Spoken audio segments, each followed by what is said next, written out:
और ब्लाउज भी cricket ball का है। मेरा एक बैग भी बनाया था मैंने सीजन बॉल का। कभी इससे पहले कभी इतना प्रमोशन नहीं किया मैंने, सिवाय धड़क के। मेरे डायरेक्टर ने मुझे बोला था कि जब भी आप स्क्रीन पर आओ महिमा बनकर, ऐसे लगना चाहिए कि उजाला आया है, सूरज आई है बादलों के पीछे से। मेरे कोच मुझे कहते थे कि मेरा कवर ड्राइव विराट सर से मिलता जुलता है। दोनों कंधों को डिस्लोकेट कर लिया था मैंने प्रैक्टिस करते करते। अम्मा आती थी स्पोर्ट्स डे पर, मैं ज़मीन पे जो मिट्टी रहता था मैं वो मिट्टी अपने आप पे डालती थी और आके वो बहुत बहुत मेहनत की मैंने मम्मा, और नहीं होना मुझसे। रिसेंटली आपने एक पेंडेंट पहना था जिसने बहुत अटेंशन ग्रैब किया था कि अगर कोई नहीं चाहते हैं कि गलत एंगल्स आए, वो मतलब रिस्पेक्ट करे, ऐसे ढूंढे ना, क्योंकि गाड़ी से निकल रहे तो वो ढूंढते हैं कि कुछ ना कुछ डाले, ऊप्स मोमेंट या हाँ वो ढूंढते रहते हैं और सही नहीं है ये। क्या गलत उम्मीद है कि मैं सोसाइटी को से ये मांग रही हूँ कि बस वो डिसेंसी मेंटेन करे। इतना क्या सैक्रिफाइस, 5 लाइक कम आ जाएंगे, गलत एंगल मत डालो। रिजल्ट के बारे में मत सोचो, प्रोसेस पे फोकस करो, रिजल्ट अपने आप आ जाएगा। I take my work very seriously, I don't take myself too seriously. He is the coolest father. पापा मुझे ड्रामची बुलाते हैं। ड्रामची। तो हर चीज को लेकर रोना धोना झगड़ा, अजीब अजीब सिर पे तेल लगा के नीचे भाग रही हूँ कुत्तों के पीछे पापा को डांट रही हूँ कि ऐसे क्यों खाना खा रहे, तो मैं ये मेरा चलता है।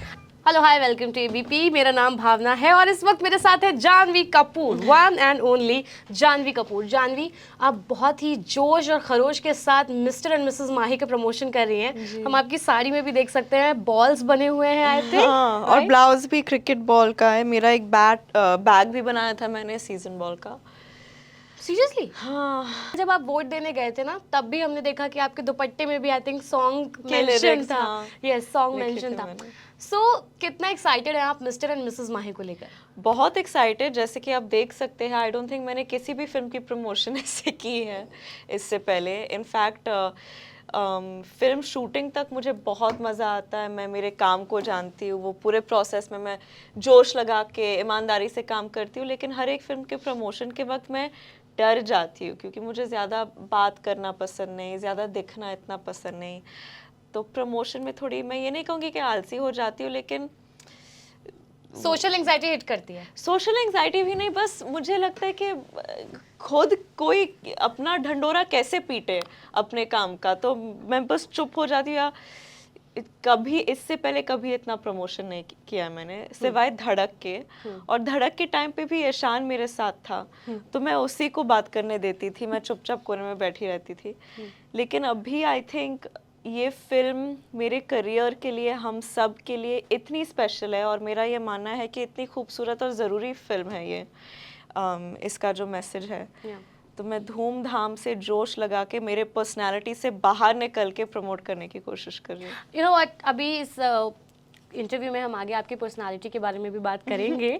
आई हैव सम क्वेश्चंस, बट अभी फिलहाल मिस्टर एंड मिसेस माही के बारे में बात करते हैं। मिस्टर एंड मिसेस माही भी क्रिकेट पर बेस्ड है, समवेयर वो क्रिकेट वाला फील है उसमें। एंड क्रिकेट की जब बात होती है तो बहुत सारी मूवीज़ दिमाग में आती है, स्पोर्ट्स की जब बात होती है तो बहुत सारी मूवीज़ दिमाग में आती हैं, और चक दे इंडिया कहीं ना कहीं आ जाता है सामने। तो क्या इससे भी वही उसी टाइप की एक्सपेक्टेशन है, लाइक जैसे धोनी रिलीज़ हुई या चक दे इंडिया रिलीज़ हुई? देखिए, चक दे, ये सारे फिल्म्स क्लासिक फिल्म्स है। लगान भी, उसमें भी क्रिकेट था। लेकिन मैं एक चीज़ कहना चाहूँगी कि हमारी फिल्म एक स्पोर्ट्स फिल्म नहीं है, एक क्रिकेट फिल्म नहीं है। इनफैक्ट अगर आप क्रिकेट को फिल्म से हटा दें तो इतना कुछ बदलता नहीं है। क्रिकेट के जगह सिंगिंग भी हो सकता था, डांस भी हो सकता था, कुछ भी हो सकता था। हमारे निर्देशक क्रिकेट के बहुत दीवाने हैं। लेकिन ये कहानी है सपनों के बारे में, रिश्तों के बारे में, पति पत्नी के बारे में। आम जिंदगी में इतनी बार होता है कि आपका एक सपना होता है, लेकिन उसको पूरा करने में जो हिम्मत लगती है, जो फैमिली का सपोर्ट लगता है, वो नहीं मिलता आपको, तो आप वो सपने के पीछे नहीं भाग पाते। तो ये उन लोगों की कहानी है, बाप बेटे की कहानी है। कैसे चाहे आप जितना भी देख लो ज़िंदगी में, अचीव कर लो ना कर लो, जितने भी बड़े हो जाओ, आपको वो पिताजी का अप्रूवल, वैलिडेशन तो चाहिए ही होता है। तो वो उन चीज़ की कहानी है, कैसे एक पति अपने पत्नी को सपोर्ट करता है, उसकी आंखें खोलता है, और कैसे एक लड़की के लिए वो बहुत बार होता है ज़िंदगी में कि एजेंसी एक चीज़ होती है महिलाओं में जो कि ज़्यादातर नहीं होता है, कि हमें पता नहीं कि हम वी कैन बी ओपिनियनेटेड, हम हमारी आवाज़ को यूज़ कर सकते हैं, हमारे सपने क्या है, हम उनके पीछे भाग सकते हैं। तो ये इन सारी चीज़ों की कहानी है। आपका रोल बहुत जैसे आप हो, मुझे लगता है उससे बहुत हट के होता है। जैसे बवाल में भी जो आपका एक रोल था, एक वाइफ का रोल था, और उसमें भी आप थोड़ा सा, क्या उसी टाइप का कुछ हमें देखने को मिलेगा? नहीं, आई थिंक बवाल में मैं आज ही सोच रही थी उसके बारे में, क्योंकि दोनों राइटर्स सेम है फिल्म के। बवाल में काफ़ी सेमी सी थी निशा, जो कि मेरे किरदार का नाम था, बहुत ही मैच्योर थी, बहुत ही एक पेंसिव थी, मेलंकोलिक थी। लेकिन महिमा का जो कैरेक्टर ब्रीफ है कि हाँ वो बहुत भोली है, वो अपने सपनों को ठीक तरह से पहचान नहीं पाई है, क्योंकि उसे कभी वो क्षमता नहीं दी गई थी कि वो अपने आवाज़ को इस्तेमाल करे, अपने ख्वाबों को पूरा करे। वो दूसरों की धुन पे ज़िंदगी जीती रहती है, लेकिन बहुत खुश है। मेरे डायरेक्टर ने मुझे बोला था कि जब भी आप स्क्रीन पर आओ महिमा बनकर, ऐसे लगना चाहिए कि उजाला आया है, सूरज आई है बादलों के पीछे से। तो वही कोशिश रही है। तो काफ़ी हंसमुख कैरेक्टर है, पॉजिटिव कैरेक्टर है, और वो जिस तरह की प्रॉब्लमैटिक मैरिज में मेरे बवाल की कैरेक्टर थी, उस सिचुएशन में तो नहीं, उस हद तक तो नहीं है। ओके अभी बीच में आपने एक लाइन यूज़ की, फादर का वैलिडेशन आप कितने भी बड़े हो जाओ ज़रूरी होता है। रियल लाइफ में भी ऐसा होता है? 100%। लेकिन पापा मुझे वैलिडेशन बहुत आसानी से दे देते। हाँ, उन्होंने बोला था I am a very cool father. Recently मैंने उनका इंटरव्यू किया था, he said I am very cool father. He is the coolest father. Okay अच्छा, इस मिस्टर एंड मिसेस माही में आपने सूर्य कुमार यादव का स्कूप शॉट आई थिंक जी। प्रैक्टिस किया है, तो ऐसे कुछ एक शॉट्स आप बता सकते हैं? जैसे धोनी का कौन सा शॉट फेमस है? फेमस, उनका तो हर शॉट फेमस है। नो, इट्स लाइक एक शॉट जो सिग्नेचर शॉट होता है। Helicopter. Yes. Helicopter. And Virat का? Cover drive. Oh yes. Rohit Sharma? Switch hit या पुल शॉट? Pull shot. अरे Yes. मेरे सारे फेवरेट शॉट्स है ये। बट आपको लोग, मेरे कोच मुझे कहते थे कि मेरा कवर ड्राइव विराट सर से मिलता जुलता है, मेरा फॉर्म। नाइस। अच्छा, so basically you took proper coaching and training and proper 2 साल के लिए दोनों कंधों को डिसलोकेट कर लिया था मैंने प्रैक्टिस करते करते। बाप रे। सो एज अ किड हर बंदा होता है, कोई स्पोर्टी होता है, कोई कल्चरल एक्टिविटीज में मैं बहुत बिल्कुल स्पॉटी नहीं थी। टॉम बॉयिश और समथिंग? कुछ नहीं, मैं इतनी, मतलब स्पॉटी का जो ऑपोजिट होता है, मैं वो एक्सट्रीम पे थी। मैं स्कूल के स्पोर्ट्स डे पे जाती थी, इतनी आलसी थी मैं, स्पोर्ट्स को लेके कोई दिलचस्पी नहीं थी। कि मम्मा आती थी स्पोर्ट्स डे पर, मैं ज़मीन पे जो मिट्टी रहता था, मैं वो मिट्टी अपने आप पे डालती थी और आके वो बहुत बहुत मेहनत की मैंने मम्मा, और नहीं हो रहा मुझसे। सो इट्स सेम, मतलब सबको अपने मम्मी पापा से डर लगता है। हाँ। लाइक वो पुश करते हैं कि गो एंड पार्टिसिपेट एंड नहीं, मम्मा मुझे कभी ऐसे स्पोर्ट्स के लिए तो पुश नहीं करती थी, क्योंकि वो जानती थी कि इसमें मतलब नहीं हो पाएगा। छोड़ दो बेचारी को। ओके सो ये अभी मैंने कुछ दिन पहले ही जैसे बताया कि सर का इंटरव्यू लिया था, तो सर बोल रहे थे कि जब मैंने उनसे पूछा कि who is the funniest one in your family, so he said कि जानवी, अनफॉर्चुनेटली जानवी का फनीएस्ट साइड कोई देख नहीं पाया। She is very funny, although Khushi is also funny but with poker face. She is extremely funny. See, unfortunately, nobody in the audience has seen her funny side. Khushi has got a poker face and can be funny. या Khushi's humour very dry humour. वो एक वो बोलती कम है, लेकिन जब बोलती है उसका एक लाइन आता है और वन लाइन है। हाँ, 1 लाइनर। मैं तो जोकरगिरी करती रहती हूँ घर पे। सो कैसे, जैसे कि पता नहीं, मैं आई गेस मैं बहुत हाइपर हूँ, और मैं मतलब हर चीज़ को लेकर बहुत ड्रामेटिक। पापा मुझे ड्रामची बुलाते हैं। ड्रामची। तो हर चीज़ को लेकर रोना धोना झगड़ा, अजीब अजीब सिर पे तेल लगा के नीचे भाग रही हूँ कुत्तों के पीछे, पापा को डांट रही हूँ कि ऐसे क्यों खाना खा रहे। तो मैं, ये मेरा चलता रहता है। मिमिक एंड ऑल भी कुछ आप करते हो, जैसे कोई मिमिक्री या फिर हाँ, कभी आप मिमिक्री करती रहती हूँ, और आई थिंक मेरे रिएक्शंस ज़्यादा पापा, funny होते हैं। हाँ, पापा को हंसाते हैं कई बार। व्हेन वी आस्क कि आप, कभी ऐसा होता है कि एज अ फादर आपको अपने बच्चों से डांट सुननी पड़ती है? बिकॉज कई बार क्या होता है कि उनको जब बहुत सुननी पड़ती है।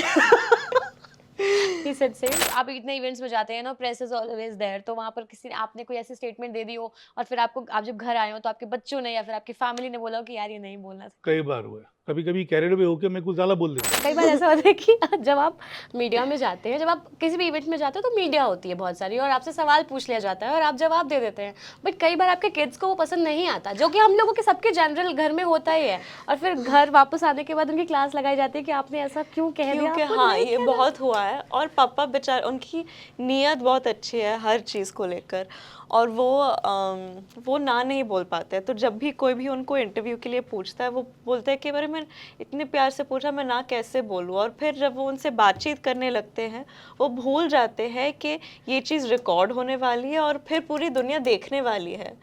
तो वो इस चीज़ का अंदाज़ा लगा ही नहीं पाते हैं।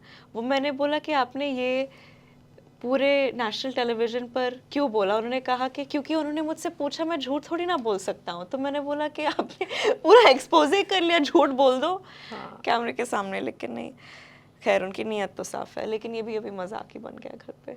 डांट पड़ जाती है। उन्होंने बोला था कि फिर वो पहले वो रोते हैं, फिर मैं रोता हूँ, सॉरी बोलता हूँ, फिर बच्चे आते हैं, सो ये सारा होल ड्रामा चलता रहता हाँ, है पूरा घर ड्रामा। पर। कभी आपको ऐसा सेल्फ डाउट वाला टाइम आया है? हर मूवी के शूट के पहले होता है ऐसा? हाँ, ऐसे लगता है ना कि भाई ये तो कुछ बहुत ही अलग है, कर पाऊंगी, ठीक से कर पाऊंगी, नहीं कर पाऊंगी। लेकिन फिर वो एक आत्मविश्वास भी है कि चलो आउटकम जो भी हो, मैं ये जानती हूँ कि मेरे जितना मेहनत बहुत कम लोग करेंगे।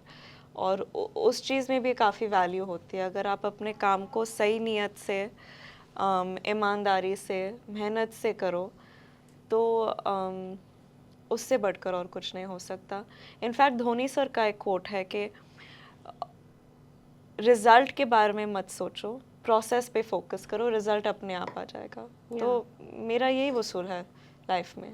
सो मिस्टर एंड मिसेस माही को लेकर भी बहुत सारे लोग बोल रहे थे कि ये धोनी के ऊपर फिल्म है या ये धोनी की स्टोरी है, ऑल्दो ट्रेलर में हमने देखा कि सिर्फ ऐसा कुछ भी नहीं है। नहीं, जैसे कि मैंने कहा, ये बस धोनी सर के फिलॉसफी पर आधारित है। लेकिन उनकी ज़िंदगी के बारे में या कुछ बायोपिक बिल्कुल नहीं है। Okay, an advice you want to give to your younger self? Don't be so hard on yourself, you can't get everyone to like you. Okay.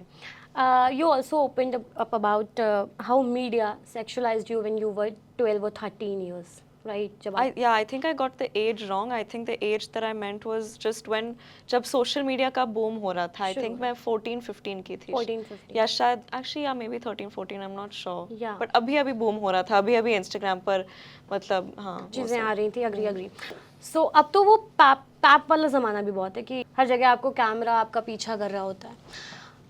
Do you really think कि ये कुछ गलत तरीके से पिक्चर्स क्लिक की जाती हैं, या फिर सोशल मीडिया पर एक वर्ग जो गलत तरीके से चीज़ों को प्रमोट करता है? ऑफ कोर्स ये एक साइड है, लेकिन ऐसे बहुत सारे मीडिया के लोग हैं और पेपराज़ी है जो कि बहुत इज्जत से पेश आते हैं, बहुत रिस्पेक्टफुल है। लेकिन हाँ, एक साइड है जो कि देखिए उनको भी इंसेंटिव मिलता है जब वो कोई गलत एंगल का कवर फोटो डालते हैं, उस चीज़ पे और व्यूज़ आते हैं, क्योंकि शायद कहीं ना कहीं सोशल मीडिया पे लोग इन चीज़ों को ज़्यादा देखते हैं, तो व्यूज़ बढ़ जाते हैं, तो फिर उनको इंसेंटिव मिलता है कि वो ऐसे और चीज़ें डालें। लेकिन मेरे हिसाब से ये बहुत गलत बात है, क्योंकि हाँ, कई लोग ये भी कहते हैं कि अच्छा अगर शर्म आती है और ऐसे एंगल्स आप नहीं दिखाना चाहते हो या नहीं चाहते हो कि लोग ले, तो फिर ऐसे कपड़े मत पहनो। भाई क्यों, मैं लड़की हूँ, मुझे जो पहनना है मैं पहनूंगी, लेकिन मैं ये एक्सपेक्ट नहीं कर सकती मर्दों से या दूसरे लोगों से कि वो एक लड़की की इज्जत रखे, कि उससे जो पहनना है पहने दो, हम इज्जत से पेश आएंगे, गलत एंगल नहीं लेंगे। ये बेसिक डिसेंसी होती है ना। मैं मेरी फ्रीडम को क्यों मतलब रोक लूँ क्योंकि वो लोग अपने मॉरल गाइडलाइंस को फॉलो नहीं कर पाते। तो ये मुझे आर्ग्यूमेंट ही बहुत सोशली इनकरेक्ट और एंटी फेमिनिस्ट, सेक्सिस्ट लगता है। तो हाँ, वो आई होप ये बदलाव आए हमारे इंडस्ट्री में, जहाँ वो लोगों की इज्जत लड़कियों की इज्जत करने लगे। मतलब आम लड़कियां जब अपने घर से निकलते हैं वो उन्हें थोड़ी ना लगता है कि हाँ मुझे देखना चाहिए क्योंकि हर कैमरा तो पीछा कर रहा है, गलत एंगल ले लिया, तो वो पहन के निकल जाती है और आम जिंदगी जीती है। लेकिन हमारे लिए थोड़ा अलग होता है, और मैं ये चीज़ से बिल्कुल सहमत नहीं हूँ कि मुझे इस चीज़ को दिमाग में रख के मुझे मेरा ड्रेसिंग बदलना है। ये क्या गलत उम्मीद है कि मैं सोसाइटी को से ये मांग रही हूँ कि बस वो डिसेंसी डिसेंसी मेंटेन करे। अग्री। इतना क्या सैक्रिफाइस, 5 लाइक कम आ जाएंगे, गलत एंगल मत डालो। खैर, सोशल मीडिया पर बहुत से ऐसे लोग होते हैं जो बहुत फेक होते हैं। एक्चुअली समवेयर आई फील कि हम सभी होते हैं, बिकॉज हम मेंटली कहीं ना कहीं किसी ट्रॉमा से भी गुजर रहे हैं, बट हम अपनी गुड पिक्चर्स पोस्ट करते हैं, हंसती हुई पिक्चर्स पोस्ट करते हैं। आपको क्या लगता है कि एक्चुअली सोशल मीडिया पर हम फेक होते हैं? आई थिंक एक हद तक, आई डोंट नो फेक होता है या नहीं, लेकिन हम हमारी जिंदगी का बस एक ही पहलू दिखा रहे हैं। हाइड अवर इमोशंस। या आई डोंट थिंक कि हम, सोशल मीडिया उस चीज़ के लिए होता भी नहीं है कि हम हमारे अंदर कोई लोगों के लिए होता है। एंड आई थिंक कोई लोग सोशल मीडिया का उस तरीके से इस्तेमाल करे जो कि बहुत सारे लोगों को बहुत सपोर्ट दे रहा है, उनकी आंखें खोल रहा है। आई नो, मैं काफ़ी बार ऐसे पेजेस को फॉलो करती हूँ,